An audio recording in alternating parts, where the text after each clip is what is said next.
प्यारे बच्चों, कैसे हैं आप? Today we are here with your worksheet number 28 which is being given to you on 7th of September. First of all, please subscribe to my YouTube channel so that I could make more and more videos for you. Please subscribe it. Now I'll read your worksheet number 28. Let's see what is being here. ज्ञान से जिज्ञासा दीदी, what is motion? This is about motion chapter. ज्ञान जिज्ञासा says when an object changes its position with respect to other object along with time.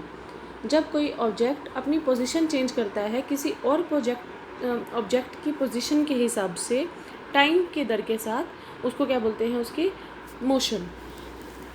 This state of an object is called motion और change in position of object with time is called as motion. अगर हम ये कहें कि position जो है object की किसी टाइम के साथ कितनी चेंज हो रही है, उसको भी मोशन कहा जाता है. In physics there are 2 states of an object. Physics में 2 स्टेट्स होती हैं किसी भी ऑब्जेक्ट की. फर्स्ट रेस्ट, जिसको हम स्टेशनरी बोलते हैं, एंड सेकंड इन मोशन, जिसको हम मूविंग स्टेट बोलते हैं. या तो कोई ऑब्जेक्ट बिल्कुल भी चल नहीं रहा होगा, उसको हम कहेंगे कि वो रेस्ट में है, स्टेशनरी है, या फिर कहेंगे कि वो मोशन में है या कि वो चल रहा है. When an object does not change its position with respect to other stationary object, the object is said to be at rest. जब कोई ऑब्जेक्ट अपनी पोजीशन चेंज नहीं करता टाइम के साथ, तो उसको रेस्ट में कहा जाता है. जैसे कि ट्री, पिलर, ये एक ही जगह पर रहते हैं, ये अपनी पोजीशन चेंज नहीं कर पाते, तो इनको हम कह सकते हैं कि ये रेस्ट में हैं. लेकिन अगर वो ऑब्जेक्ट चेंज कर रहा है अपनी पोजीशन कंटिन्यूसली या फिर थोड़े टाइम बाद या कुछ भी टाइम के साथ, किसी भी टाइम के साथ, तो उसको हम बोलेंगे मोशन में है. जैसे कि चलना, चलती हुई कार, ये सब मोशन के उदाहरण हैं.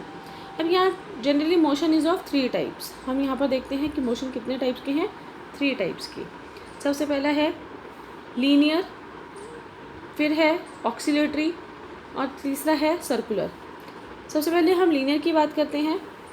लीनियर देखेंगे तो बेटा ऐसे, अगर मान लीजिए किसी भी टाइम के साथ, अगर यहाँ टाइम है हमारे पास और इस टाइम के साथ हमारी कोई भी पोजीशन है ऐसे जा रही है, कोई भी सीधा जा रहा है टाइम के साथ बढ़ रहा है या टाइम के साथ घट रहा है कोई भी ऑब्जेक्ट, तो हम उसको बोलेंगे कि ये लीनियर या रेक्टिलिनियर मोशन है. When the object moves along straight line. अब बात आती है ऑक्सीलेटरी की. ऑक्सीलेटरी के अंदर हम ध्यान देंगे बेटा कि ऑक्सीलेटरी मोशन कैसा होता है. To and fro. आपने पेंडुलम देखा होगा कि जैसे ये एक पेंडुलम है, ये पेंडुलम इधर भी मूव करेगा और इधर भी मूव करेगा, है ना. तो जो ये वाली पोजीशन है, ये जो इसको बोलते हैं टू एंड फ्रो मोशन. ठीक है. When the object moves to and fro from its mean position. ये जो पोजीशन थी, जो पहले वाली थी, इसको बोलते हैं मीन पोजीशन. इसको क्या बोलते हैं? Mean position. और ये जो उसकी इधर उधर पोजीशन है, टू एंड फ्रो पोजीशन है. इसके बाद है सर्कुलर मोशन. ये तो नाम से ही पता चल रहा है, when the object moves in circular path. तो ये कौन सा मोशन हो जाएगा? Circular motion. अब क्या बोल रहा है ज्ञान कहता है दीदी what are physical quantities. Physical quantities किसे कहते हैं? जिज्ञासा कहते हैं Gyan a property of material on system that can be quantified by measurement is known as physical quantity. किसी भी चीज़ की प्रॉपर्टी या उसके गुण धर्म जिसको हम माप सके, उसको क्या बोलते हैं? Physical quantity. जैसे कि length, mass, time, electric current, temperature, amount of substance कितना किलो है, यानी कि ल्यूमिनस इंटेंसिटी कितनी ज़्यादा चल रहा है, कितनी तेज़ी से बल्ब चल रहा है, वो उसकी ल्यूमिनस इंटेंसिटी होती है कि एक बल्ब की वाट जिसे कहते हैं ना, ये इतने वाट का है, ये इतने वाट का है, तो वो उसकी ल्यूमिनस इंटेंसिटी होती है. Every physical quantity is written in 2 parts. First write the magnitude of the quantity, then write the unit of the quantity. जैसे कि 4 मीटर हम लिखते हैं कि कितना मैग्नीट्यूड होता है, कितना आखिर. ठीक है. जैसे कि 4 मीटर के बारे में बात करी गई है, तो 4 मीटर में 4 तो उसका मैग्नीट्यूड है, और m क्या है? मीटर. मीटर क्या होता है? Unit of the quantity. ठीक है. ऐसे ही यहाँ पर अगर हम 100 किलो की बात कर रहे हैं, तो 100 किलो के अंदर क्या है? सो जो है क्या है, या ग्राम की बात भी कर सकते हैं, कुछ भी लिख सकते हैं यहाँ पर हम कि सो जो क्या है कि मैग्नीट्यूड है, और जो किलोग्राम या ग्राम होते हैं वो क्या हैं, यूनिट्स।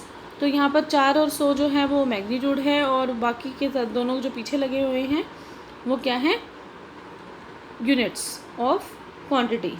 तो बेटा ये था आपकी आज की वर्कशीट। इसके बाद है फिजिकल क्वांटिटी कितने टाइप की होती है। फिजिकल क्वांटिटी भी 2 टाइप्स की होती है। तो हम पढ़ते हैं क्या क्या होती हैं। सबसे पहले है स्केलर क्वांटिटी और दूसरा है वेक्टर क्वांटिटी। अब यहाँ सिंपल सी बात आती है, ऐसी फिजिकल क्वांटिटीज़ जैसे कि मीटर लेंथ जिनका कोई डायरेक्शन नहीं होती, जिनके पास कोई भी डायरेक्शन नहीं होती, that are having no direction, उनको हम स्केलर क्वांटिटी कहते हैं। लेकिन vectors are always having direction, जिनके पास मैग्नीट्यूड भी होगा और डायरेक्शन भी होगा। मैग्नीट्यूड तो आपको सब चीज़ों का होता है बेटा, कि हम ये कह सकते हैं ये 4 मीटर 3 मीटर 3 4 कितना है, वो तो हम कितना कर सकते हैं, उसको कहेंगे मैग्नीट्यूड। मैग्नीट्यूड दोनों क्वांटिटीज़ का होता है, लेकिन डायरेक्शन सिर्फ वेक्टर्स की होती है। स्केलर क्वांटिटी में डायरेक्शन नहीं होती। जैसे कि हम स्केलर क्वांटिटी क्या कहते हैं, स्पीड की कोई डायरेक्शन नहीं है, मैग्नीट्यूड है। इन सब mass, volume, temperature, time, work, electric current, energy etcetera, इन सब की क्या है, कोई भी डायरेक्शन नहीं होती, इनकी हमेशा मैग्नीट्यूड होती है।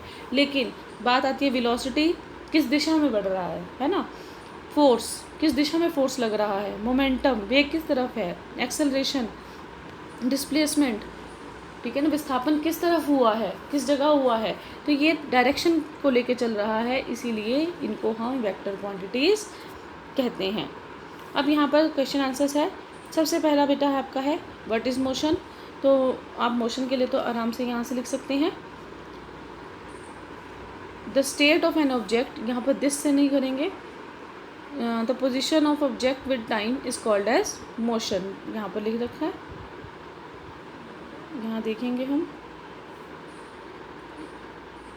यहाँ से लेकर यहाँ तक, तो ये मोशन की है, ठीक है ना। इसको हम ये वाली बात भी लिख सकते हैं, ये आपका आंसर नंबर 1 हो गया, ठीक है बेटा। इसके बाद है लास्ट में देखते हैं their name all basic physical properties. Physical properties के बारे में बात करनी है कि कौन कौन सी फिजिकल प्रॉपर्टीज़ होती हैं।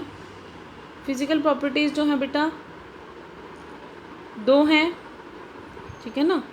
यहाँ पर हमें पता है all basic physical properties. Physical properties क्या क्या होती हैं कि कोई भी चीज़ चल रही हो सकती है या रेस्ट में हो सकती है, तो हम इसको यहाँ से लिख देंगे। फिज़िकल जो चीज़ें हैं वो क्या हैं, रेस्ट में होना या फिर वो हो। और फिज़िकल क्वांटिटीज़ के बारे में बात करेंगे तो हमारे पास यहाँ पर आ जाएगा ये सब, ठीक है, ये फिज़िकल क्वांटिटीज़ हैं, ठीक है। ये फिज़िकल प्रॉपर्टीज़ नहीं है बेटा एग्जैक्टली, ये फिज़िकल क्वांटिटीज़ है, ठीक है। तो फिज़िकल बेसिक क्वांटिटीज़ बेटा आप यहाँ से लिख सकते हैं, ठीक है बेटा। जो ये क्वेश्चन दिया हुआ है यहाँ फिज़िकल प्रॉपर्टीज़ लिख रखा है, लेकिन यहाँ पर हमारे पास होंगी क्वांटिटीज़, ठीक है।